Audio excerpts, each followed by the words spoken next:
All right, so we are up, and I am hopeful, optimistic, eager even that we can finish Bava Kamma tonight, chapter 10. So we finished up through Mishnah 3, if I'm not mistaken, which means we're on Mishnah 4 of Bava Kamma, and we are still continuing with something that's going to look very, very similar to what we have. Actually, hold on a second. Looking at this really quick, I think we did do Mishnah 4, didn't we? We did Mishnah 4. Okay. Mishnah 5. Okay, Mishnah 5, which is a little bit of a variation on what it means to steal. And a reminder, we don't have our designated volunteer reader, which means we're going to have other volunteers. So can I get someone to read? You don't have to promise to volunteer the whole time. Just somebody to read Mishnah 5 for me would be great. Apparently that's you. Yes. You've been volunteered by everyone else. Didn't know it was a transitive verb. Okay. If a man stole a field from his fellow and tyrants came and took it from him. All right, pause. History. What's going on here? All right, so first of all, stealing a field. Stealing a field is a little different than stealing somebody's wallet or car, right? How do you steal a field? So there's a couple ways. You can either move the boundary markers, which in the Torah is a separate mitzvah that we don't move someone else's boundary markers.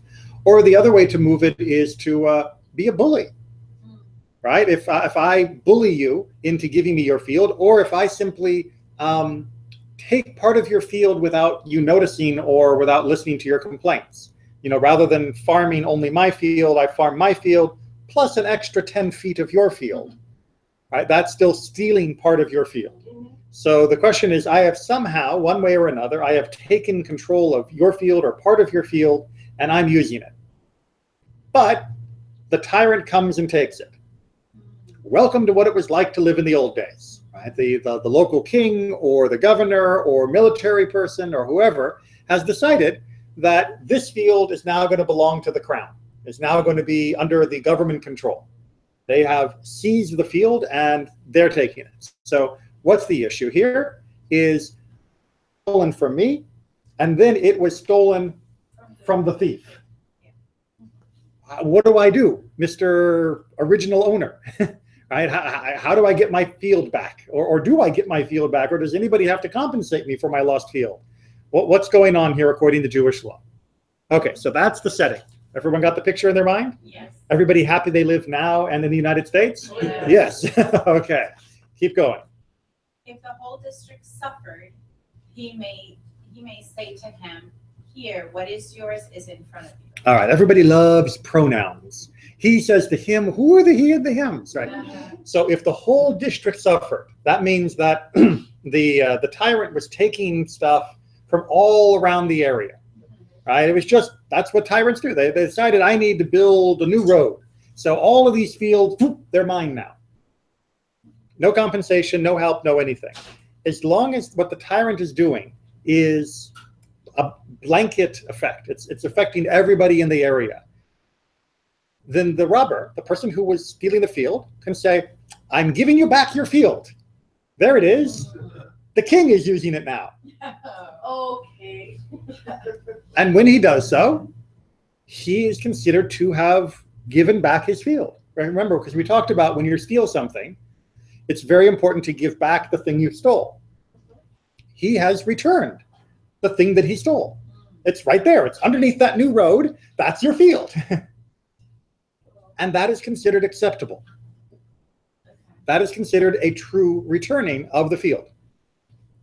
Everybody okay with that? We don't have Natan here to complain. Yeah, he's about to come in. Oh, he's about to come in. He's going to show you that. Sorry, the person that was stolen for the first time, the original owner, right? There's nothing he can do, even though that other person, because it's already a road built. Exactly. You're giving me back my field. You're not giving me back my field. My field wasn't owned by the king. Right? My field was my field. This field now I can't use because the government has seized it from me. Or I can see the logic, because it could have happened to him. There's the logic. Yeah. Right? Remember that phrase, if the whole district suffers. Yeah. Right? So that's going to be contrasted with another type of event in part A. But if it was on account of the robber that the tyrants took the field, he must provide him with another field. All right, so let's imagine I'm a thief. I'm a field thief. Woof, that's rough. I'm a robber of fields. And maybe I'm not just a robber of fields. Maybe I'm also a robber of the government. I'm stealing money from the king. And the king decides to punish me by taking away my property. But when he takes my property, he's also taking the stuff I've stolen from other people. But the king doesn't know, or maybe the king doesn't care. The king just takes it all. Well, now the original owner says to the thief, hey, I want my field back. And the thief can't say, there it is, because this is not just a natural thing, like a natural disaster that the kings used to be like natural disasters. You know, you can't, what can you do with the king? You can't do anything with a hurricane. You can't do anything with the king. They just happen. Because the robber caused the field to be taken, the robber is still responsible for repaying an equal field to the person, to the original owner, right? You can't say things happen because it wasn't random. It happened because the robber was who he was. And therefore, the robber is responsible for making sure that the original owner is properly compensated. So we see the difference there, and we see the logic behind it, right? It makes a lot of sense that if it's your fault that the field was taken, you owe me a new field. On the other hand, if it's the king's fault the field was taken, well, what are you going to do? It's just bad luck, right? That's just the way. And precisely as Yerach was saying, it could have happened even if the robber hadn't taken it from you, right? Even if the robber had never shown up and you were just sitting there using your field in peace, the king could have come by on exactly the same day and taken the land from you just the same way, and you would have been in the same position. So you're not any worse off because of the theft, because it was happening randomly. Unless it wasn't random, in which case you're definitely worse off, and then the robber has to compensate you with some new field, some new piece of land. Can it be money? Like eminent domain? Well, so eminent domain, right? So eminent domain does exist in Jewish law, right? The king does have the right, and the community does have the right, but they're in non-emergency situations. You know, it's not like they're fighting a war right now, but in non-emergency situations, there usually has to be compensation. But when it's a unrighteous king, either a bad Jewish king, and we had lots of them, or a bad foreign government, which during the time of the Mishnah was the more common situation, they didn't always pay you when they took something. Sometimes they just took. In fact, most of the time, they just took. So yeah, that was a big problem. In fact, there's a whole section of Jewish law that deals with a major issue that came out after the Great War against Rome and then the other failed revolutions against Rome, which was Rome would often pay the soldiers by giving them land in the area that the soldiers had helped conquer. Well, if that was my land and the soldier took it because the government gave it to him, and then that soldier sold it to another Jew, I, the original owner, am a little upset because that was my land. And how can I get redress from the Jew who bought the land from the soldier that got it because the emperor gave it to the soldier while he was killing the Jews? It gets very complicated and very painful as part of our history, but that's not tonight's lesson. So land seizure was a real common problem. And this was what happens if the land seizure happens with stolen property. Make sense? All right, so Mishnah 5, part B, which is going to show us how natural disasters and kings are very similar. If a flood swept away the field, he may say to him, here, what is yours is in front of you. Right, and by swept away, it doesn't mean like the whole piece of land floated down the river. It means the river, the field itself has either become totally flooded by the flood, and therefore it's no longer usable, or the flood has stripped the soil, so it's, again, not really in good shape, and it's going to take a long time to get arable land out of it again. But in any case, the flood has definitely damaged or destroyed the field. And once again, the flood didn't do this to the robber. The flood did this because it's a flood. It's just flooding. And you can't complain that it flooded because of the robber. This would have happened if you owned the field or if the robber was in possession of it. Either way, the field was going to get flooded. Therefore, the robber can just say, I'm returning your field to you. just like you remember it, under 6 inches of water. And there you are. Now, for those of you who are looking at me like, the robber's getting away with it then, remember, this is not about, is he also punished for stealing in the first place? Yes, there is definite punishment for stealing in the first place. The punishment here is whether or not he has to return equal value for what he stole, right? Because that, he is returning what he stole. Other punishments for being a thief obviously still apply.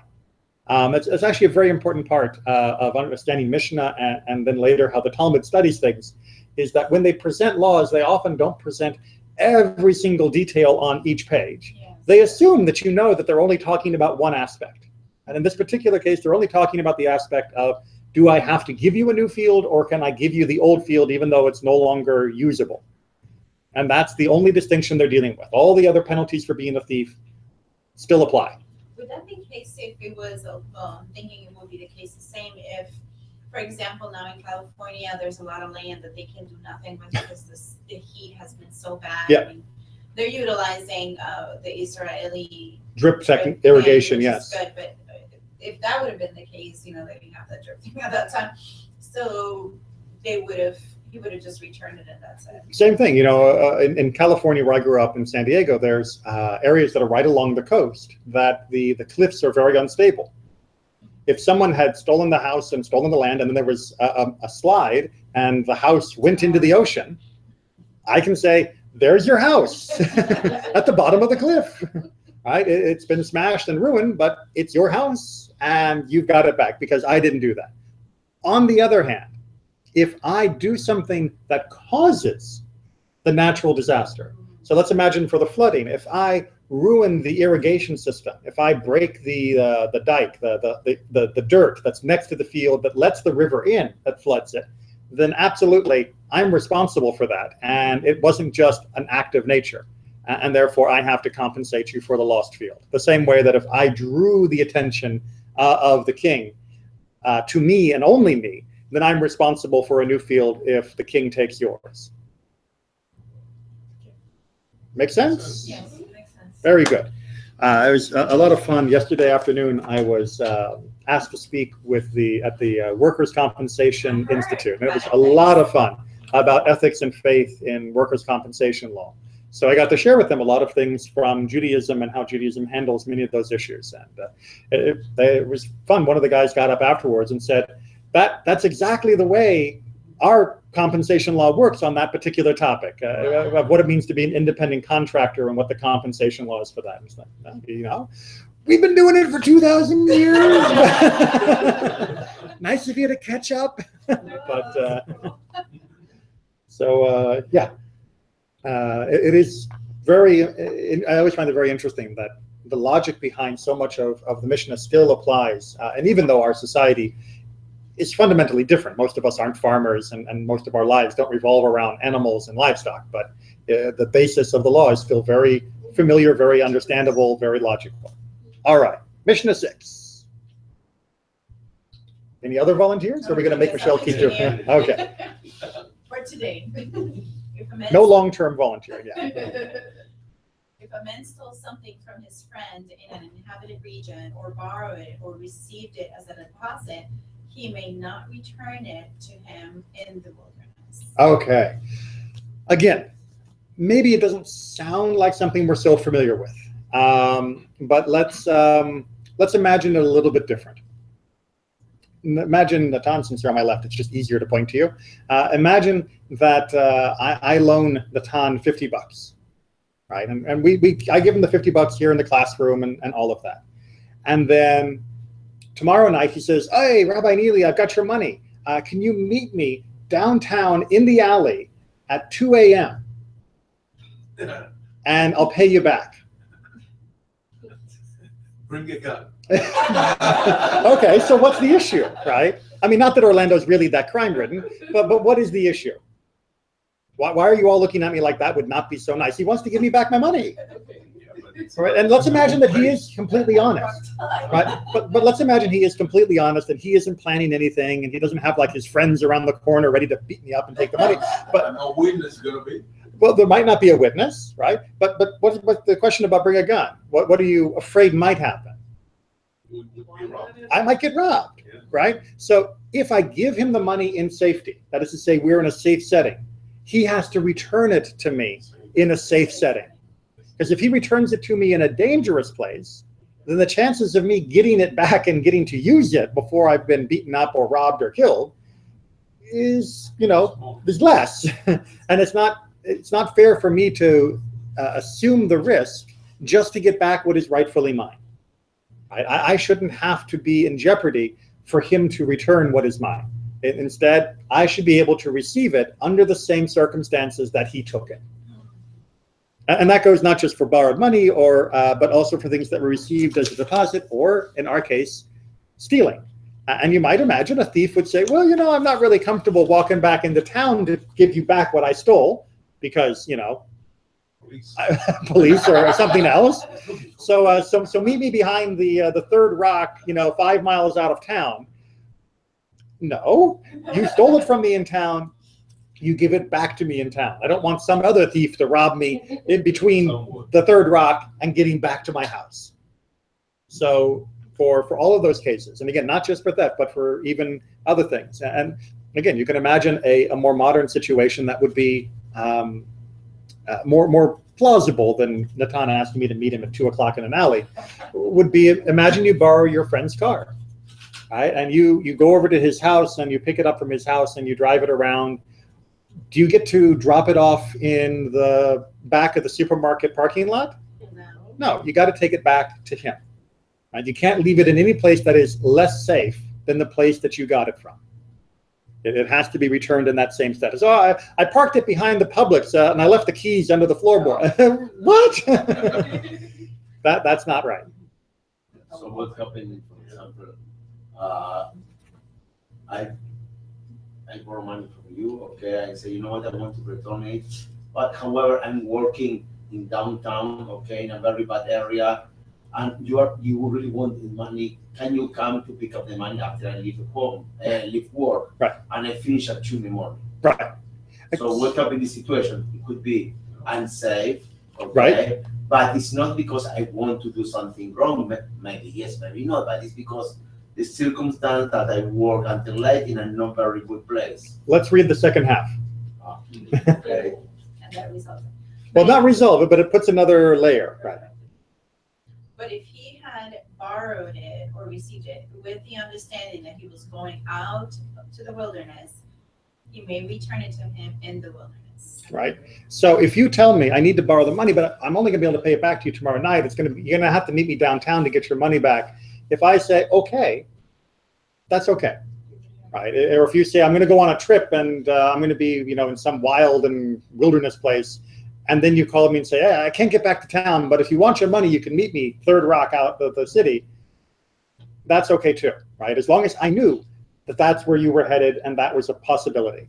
But if I didn't know, if it's just, yeah, I'll see you next week at class, I'll give you your money back, and then you call me and say, oh man, I'm not going to be able to make it to class, but if you want to meet me at 2 a.m., then it's on you, and the court is able to force you to pay me in a better way. So it must be very clear at the beginning. Yeah. Like a contract. Have you noticed that theme, right? That's one of the themes in the Mishnah over and over and over again, is that if you want something done right, make it clear. Don't just make assumptions. Don't just hope everybody's going to do the right thing or what you think is the right thing. You've got to talk it out. Even better, put it down on paper. Even better, have witnesses. That's the way to make sure that things come off smoothly and nicely. And then we avoid these problems, and I'm not walking around the alley at 2 a.m. Okay, by the way, do you got my money? Okay, Mishnah 7. We're up at the top. Again, we've got 2 Mishnahs on 1 page. If a man said to his fellow, I robbed you, or you lent me something, or you deposited something with me, but I do not know whether I returned it or not, he is obligated to repay. Okay, so I've been robbing so many people. And I know that I robbed you, but I can't remember what I robbed you. Right? Or I borrow stuff from people all the time, and I know I borrowed something for you. You look familiar. Wanda, I know I borrowed something from you, but I can't remember what I borrowed. Or, Yerach, I know you left me something to look after, and I'm not very good at that. and now I think I might have lost it, but I can't remember what it was, then I actually have to, I can't remember whether I gave it back. I can't remember whether I've returned it. Then yeah, I definitely need to pay you back. Unless the person says. Because if I admit that I had that obligation, but I can't be sure that I have fulfilled that obligation, then I have to fulfill the obligation again so that I can be sure.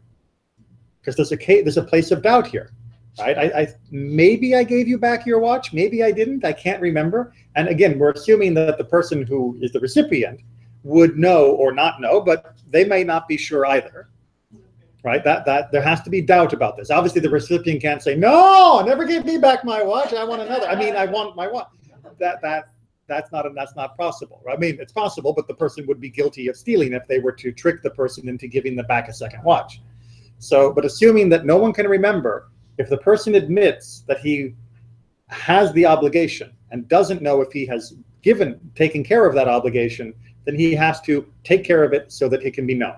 And next time, get witnesses when you pay someone back, right? Here, look, everybody, I'm giving back the money that he borrowed from me. Now, if he doesn't remember and I don't remember, you might remember, and we're in a much better situation. Good.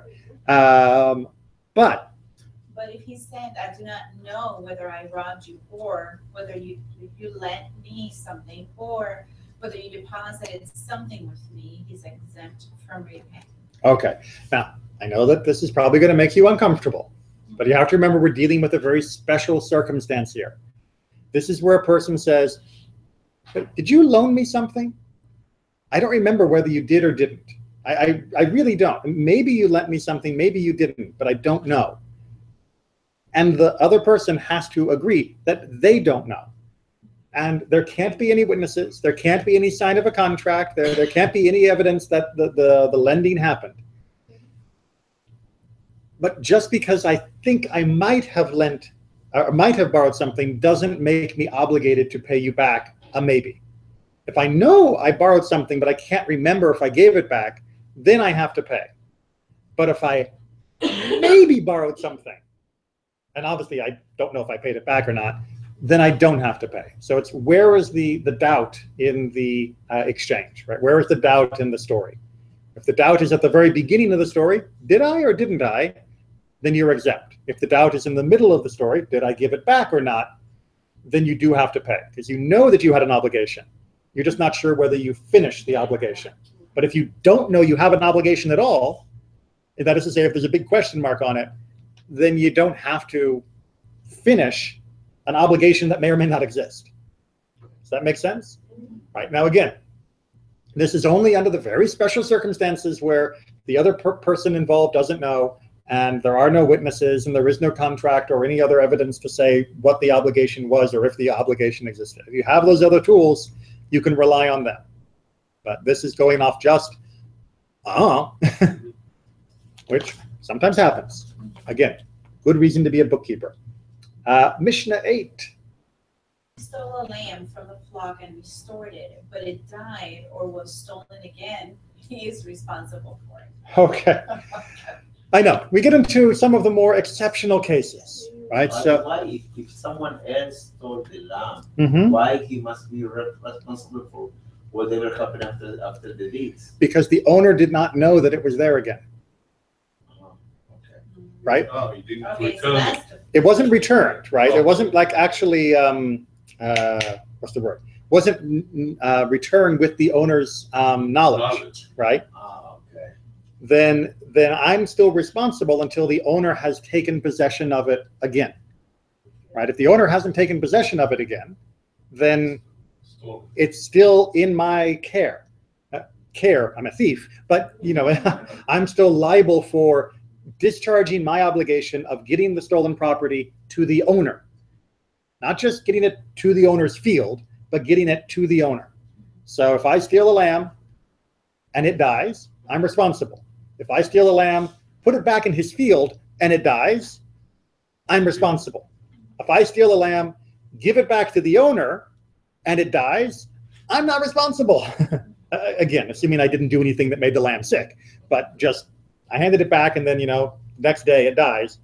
Sorry, man, it was alive when I gave it back to you. It's not my fault anymore. Make sense? Yeah. Okay. However, If the owner knew neither of its theft nor of its returns, and counted the flock and found it complete, the thief is exempt. okay. So if he comes back, counts the flock, and it's there, and he feels that it's the right thing, then even if he didn't give it to the owner in his hands, he is okay. So if he's a bad manager and he doesn't pay attention, doesn't care, his property and disappear and never pay attention, it's fine. How many cars do you have? 20. What do you mean, I don't know? If you went, had one of these morning. no. I mean, in your family, how many cars do you have? 2. So if you went home and there was only 1, would you notice? Probably really quickly, right? And if you went home and there were 3, would you notice? But if you have 50 or 60 lambs and one disappears, maybe you will not realize. You wouldn't realize it immediately, right? Because you're not watching the flock all the time. But when you do a count, a shepherd knows how many sheep he has, because that is his life. For a person in the ancient world, a sheep or a cow was like as valuable as a car is to us. That was their property. That was their life for the wool and for the meat or milk if it's a cow. I mean, you needed these animals, and you kept count of them really, really carefully. Nobody had so many sheep that 100 or something. 122. I need to know. At the very least, you need to know because of doing the tithe. If you don't know how many you have, then how do you know how many you can tithe? And if you don't know which ones are giving birth for the first time and which ones are for the second time, so you don't know which one you have to redeem the firstborn or not. It's complicated. So people who had sheep, it wasn't like having goldfish. And actually, I would even imagine that most people today, if they keep an aquarium, they probably know how many fish they have in their aquarium. So they kept track of their things. So it's very unlikely is what I'm trying to say. But theoretically, yes, if the shepherd was completely bad at keeping track and he said, I think I had 40, and now I still think I have 40, the thief is off the hook. As long as the shepherd is satisfied with his count, then he has taken responsibility by counting them and stamping the approval that this is his. Okay. Mishnah 9. One is not to buy wool or milk or kids. Remember, kids mean baby goats, right? Not children, right. Baby goats. From herdsmen, not fruit from those that watch over the trees. Okay, so what's the issue here? Well, first of all, what's a herdsman and what's a watchman for the orchard? Somebody who watches the orchard, so nobody will steal fruit from it. Exactly, and the same thing for a herdsman, the guard, exactly. Let me give you a modern example. You go to Best Buy, and at Best Buy they have the what do they call them? The people who are looking after shoplifters, the property retainment. Property loss. Property loss prevention.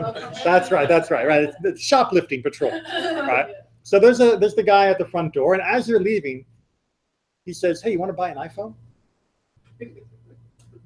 Cheap. Yeah, cheap. Well, real cheap, but it's new and in box, right? It's $200. Can you buy it from him? No. Why not? But do you know it's stolen? You don't know, but you should assume. But you should assume, exactly. If you meet some other random person in the parking lot who says, "Do you want to buy an iPhone?" you're allowed to buy it. Now, if you have other reasons to also believe it's stolen, like the guy's got, "You want to buy an iPhone?" then you shouldn't buy it either. But if the person says, "I was just going to go turn it in," Tuesday morning in the alley. Yeah. Shh.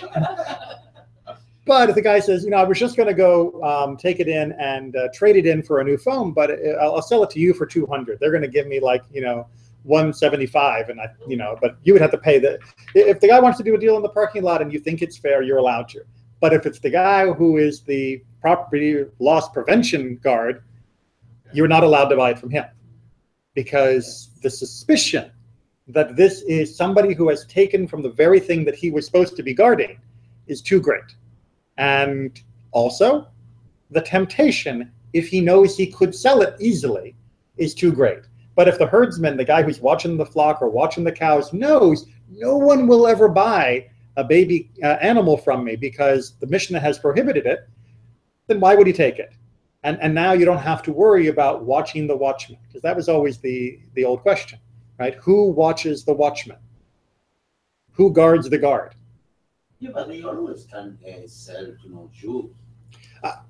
Always, yeah. It's Mishnah. The laws of Mishnah end at our community, and the laws of theft and property when you're dealing with non-Jews can be even worse than our own. So you steal an animal from a Jew and you sell it to a non-Jew and you get caught, you could very easily be executed for stealing an animal or have a hand cut off. So yes, take your chances with the non-Jews. The penalties are usually much greater for theft than they are in the Jewish world. But you're right. The Mishnah recognizes that there's this border of our jurisdiction, and beyond it, if you go past it and you interact with the rest, then you're playing by your own rules, but you're also playing with fire. I'm just making sure. Sorry, just making sure that I wasn't being not recorded. Penelope will sometimes text me if there's a problem with the recording. She's watching. Okay, so that's the basic idea there. However, one may buy garments of wool from women in Judea and garments of flax from women in the Galilee, or calves in the Sharon. All right, so the issue here is whether or not they have the authority to deal in these items, which are presumptively the property of their husbands, because the husbands were considered to be the owners of that property.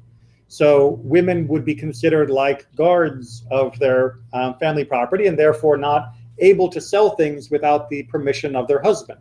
However, in these regions, these particular commodities were known to be available for sale by the women of the household.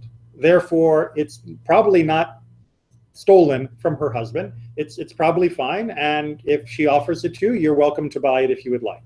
Why? Because they're very common, or what? Well, I mean, the Mishnah doesn't go into the details, but it often does mention certain regional variations because there were customs and there was regional culture of what men or women could do or what would be acceptable or non-acceptable culturally rather than from halakha. And since this particular halakha is based upon what is normal behavior and what is suspicious behavior, if it's normal for these people to sell, then I don't have the suspicion, and therefore it's all right. But this would extend in any other circumstances where, if it was very normal to see employees of Best Buy selling things in front of Best Buy, and that was perfectly normal, and then the company was fine with it, you'd be allowed to. It's only if it smells fishy, because that's just not what's done. Then when you smell the fish, you don't engage. So the halakha is spoken of in a very specific phrase or specific terms, but it's trying to establish a more general rule of what is and is not suspect. And it's trying to also point out it's not a one-size-fits-every community, because the cultural of what's acceptable and not acceptable can change. But you got to know what the local custom is. And, however, there are some general rules. And in all cases in which the seller says to hide them away, it is forbidden to purchase the item. The guy sells it to you and says, no, put it under your coat. Put it under your coat. I don't care who he is. I don't care how honest he seems or how much he smiles or whether it's perfectly normal for women to be selling these things in this area.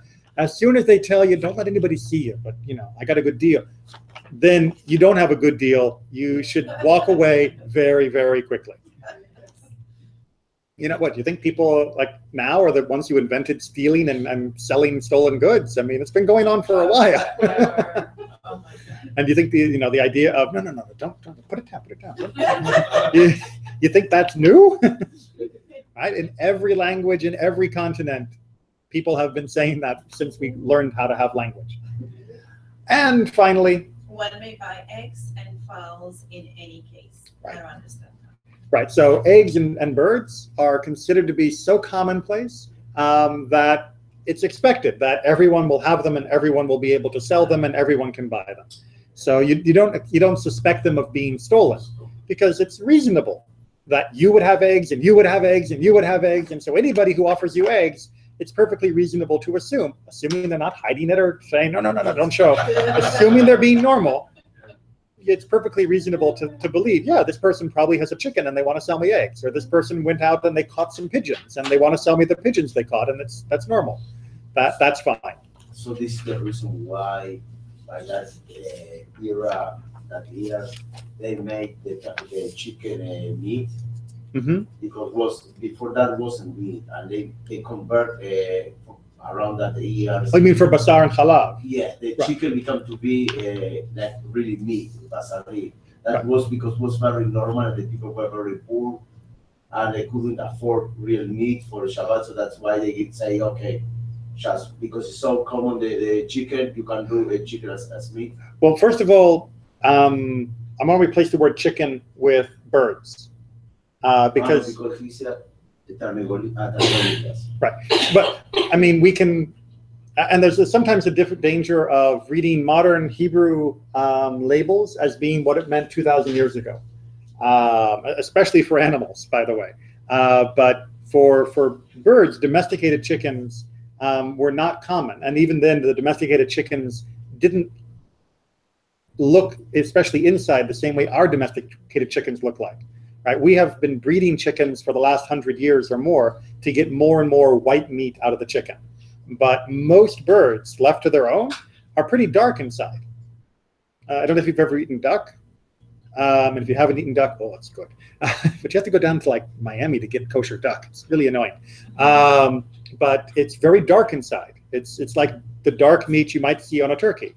And most of the meat, the real meat from a land animal that our people ate in these days, wasn't usually beef, big, nice steak.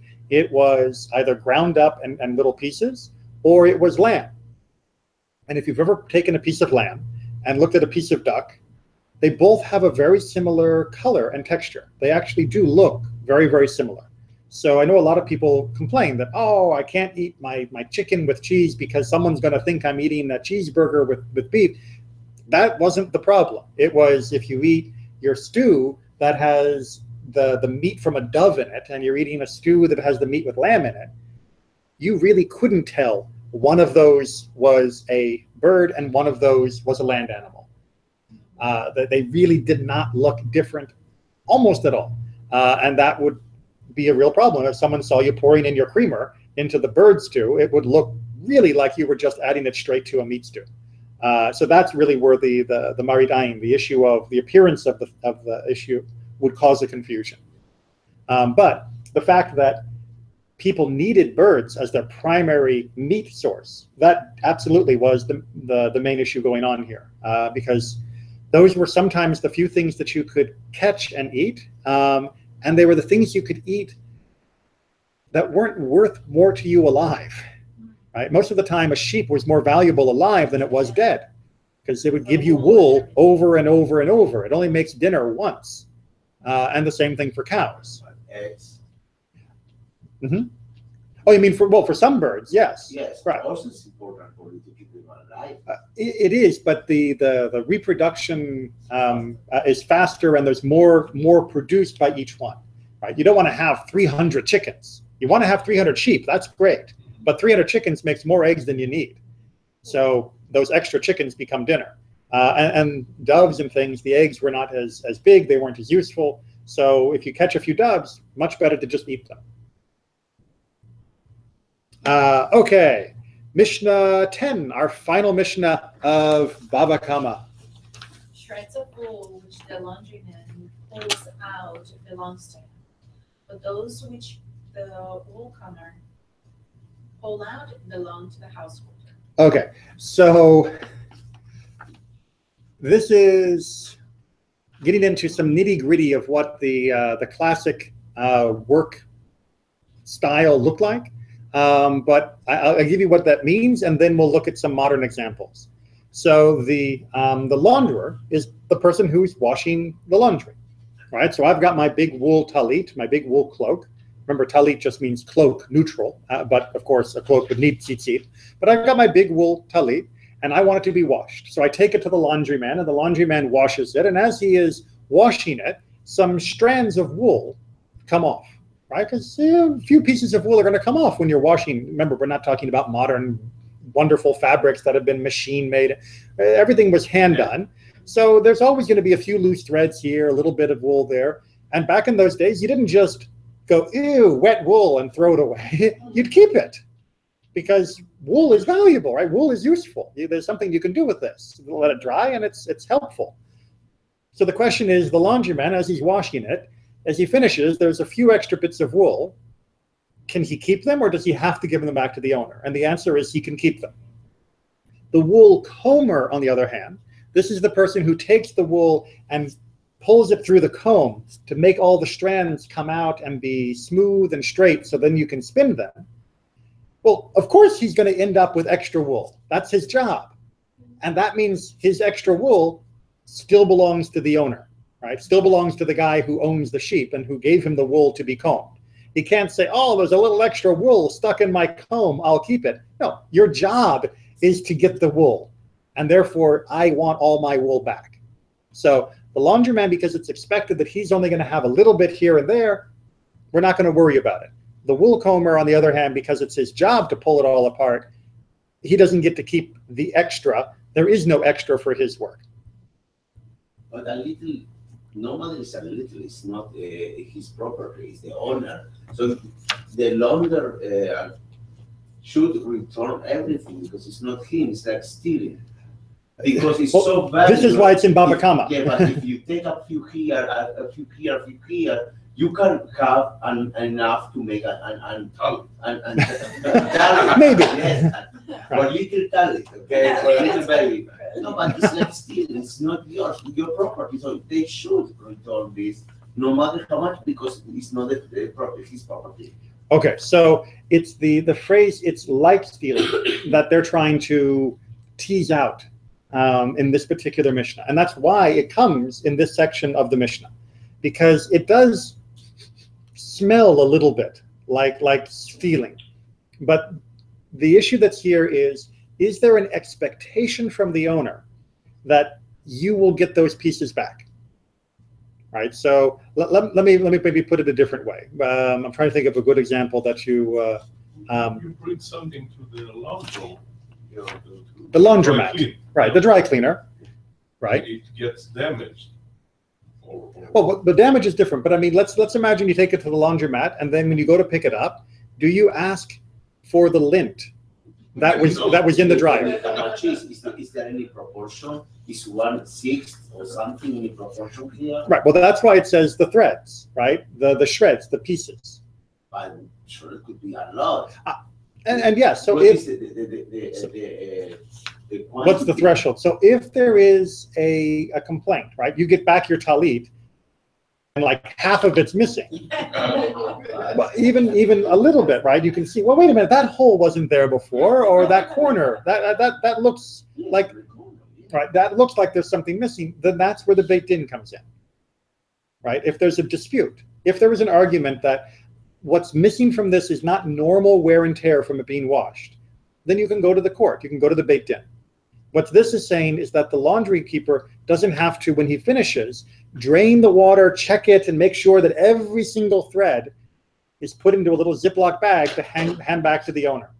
But instead, he can just wash, and when he's done washing like 100 talitot, any muck at the bottom of the bucket, he can keep. He doesn't have to worry about it. And what the rabbis are trying to point out here is that there has to be a threshold, or else when you go to the barber, do you expect to get your hair back? You know, when he cuts my hair, do you say, no, I want that?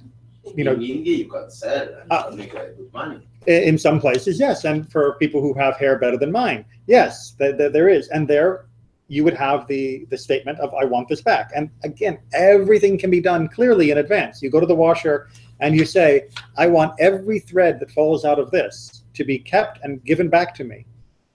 They'll do it, or they won't take the job if they're not willing to have that obligation. By the way, in general, there is a rule in Jewish law that anything that is worth less than a pruta, that is worth less than like the smallest amount of money, like in America, like a penny, you don't have to worry about.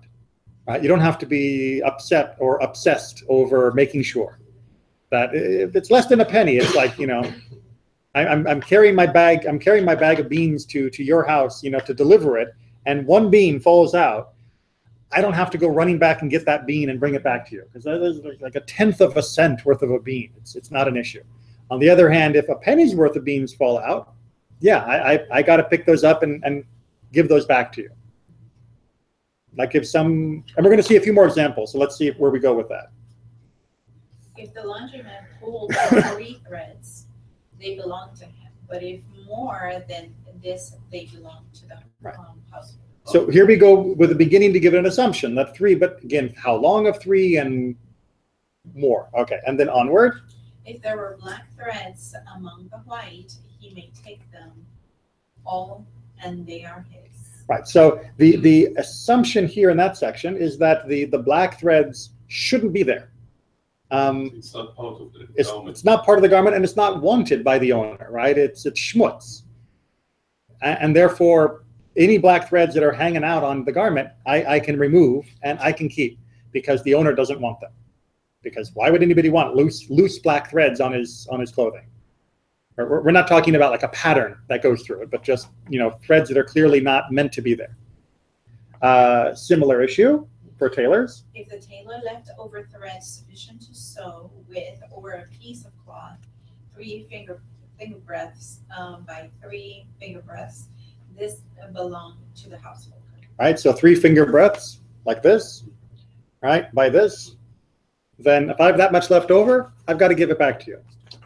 And the same thing if I have threads that are long enough to use. When you give me the materials to make, again, this is assuming that I'm the owner. I give you the cloth, I give you the thread, and I say, please make this for me. And then you say, okay. And then when you're done, you have to give me back the extra. If you go to a tailor and you order the material and everything from him, then usually it's already assumed that he keeps the extra and you get the finished garment.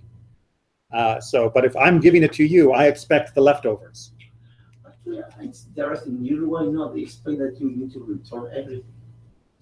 Also, if you have leftover from tailor, then the person needs to return to you everything, because it's you purchased it. Your purchase, your raw material. But right. What are you going to do with it? It's your product. Right. So I think that's because you can use a handkerchief or create other things much smaller. Or to make a patch or other things. I think the question is, if you buy a suit, then you only get the fabric in the suit. If you buy 10 yards of fabric to make the suit, then you get the extra fabric. Yeah, right. That's what I'm talking about. Right. I agree with that. And the same idea. Thank you, Rabbi. Well, now you know that you can make a suit together, and you'll be on the same page. You don't want to have a lawsuit from your suit. Onward. What a carpenter takes off with a plane belongs to him, but what he takes off with a hatchet belongs to the household. Right. Does everyone know what a plane is? Right, it's the sharp blade that you can slide along the wood, and it just slices off a little extra to make it smooth and the right shape. All of those little shavings and things, I don't have to gather up and give back to the owner. But if I have a hatchet and I whack, whack, whack, that I've got to give back to you. And again, wood was valuable, right? Wood, somebody had to go cut down a tree and prepare the tree and give you the tree. Wood costs money, and wood is useful for fuel, if not for making other things. So if it's a big enough piece that you needed to hack it off with an axe, then if I bought the wood, you need to give me the wood. But if it's just the extra slicing, I'm not going to go nuts over that. It's just whatever. Make sense? Yes. All right. I think we're seeing a pattern here. However, and if he was working in the householder's domain, even the sawdust belongs to the householder. But if you're actually in my house, doing work in my house, then everything that falls off the wood is mine. right? If it's in your workshop, I'm not going to expect you to collect, the giant plastic bag underneath where you're, sawing all the sawdust and bring it back to me when you're done. But if it's in my house, you don't clean up. This stays with me. And actually, I've had this discussion when we've had people do work at our house, right? When like the roof had to get repaired when the tree hit it 5-6 years ago. You remember that, yeah, because you know our neighbors. When they were done, I said, "Oh, and just leave the wood, right? The extra wood that they had not needed for the roof. The pieces they'd cut off because I wanted it for firewood and to make some like rough shelves for the garage and things." And the guy looked at me like I was crazy. I'm like, "No, but that's that's my wood, right? I paid for the whole piece of wood. You use this much. This much I still want." And so they just left it behind, and I picked it up and put it in the garage and found good uses for it because it was my wood. Now, if I had asked someone to build me a bookshelf and they built it in their workshop, then I don't expect to see any of the extra scraps of wood. That's. Or if they brought the wood to your house, also. If they bring it already pre-cut, yes, that's not an issue either. But if I bought it and they cut it, if there was a piece like that left over, then I do get that, even if they cut it in their shop. But I don't get the sawdust if it's in their shop. But if the sawdust is being made at my house, I can keep that. And sawdust is very useful, especially in the old days when you're making fires. Sawdust was very useful, and still today, there's a lot of things you can do with sawdust. Yep, it's also very good for many craft projects. So the key is every time you need something to do, just come to do my house. And that's it. You need to clean after that, but at least you cover yourself. Yeah, at least you cover. Exactly right. And with that, Yashar Koach, we have made our way through Bava Kamma, and next week we will begin Avodah Zarah. Avodah Zarah is also from Nezikin, is also from this section of Mishnah, but it deals with idolatry. And more to the point, not just how we should relate or not relate with idols, but also how we relate and interact with idolaters, with people who worship idols. This was a much, much bigger and more complicated issue in the ancient world, but there are still many modern and relevant issues to keep working with. It will indeed be interesting. Okay.